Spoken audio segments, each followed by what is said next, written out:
Secure messaging platform Signal has announced commitments to keep users safe against quantum-level attacks, beginning with an upgrade to its protocol to protect its end-to-end encryption further.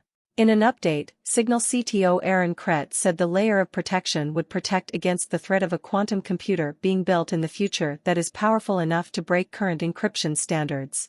Quantum computing promises to pose a very real threat to encryption in the future, and Signal's commitment to build in quantum-level protection is a testament to its focus on security. Signal is preparing for quantum computing. Signal has grown in popularity in recent years amid concerns over less secure messaging services thanks to its end-to-end encryption, which promises to keep unwanted eyes out of personal messages. It's also a firm favorite among those concerned about cybersecurity and their digital footprints as it is a standalone product. WhatsApp, for example, forms part of the much larger Meta portfolio.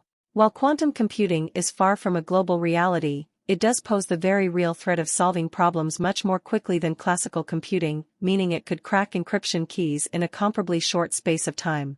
Kret added, although quantum computers already exist, the systems known to exist today do not yet have enough qubits to pose a threat to the public key cryptography that Signal currently uses. It's unclear how far away powerful quantum computers could be, but Signal does at least see them as a real and growing risk, hence the early preparation. Post-quantum cryptography continues to be an area that requires huge amounts of work, but Signal has certainly earned itself even more trust among fans as concerns about digital privacy continue.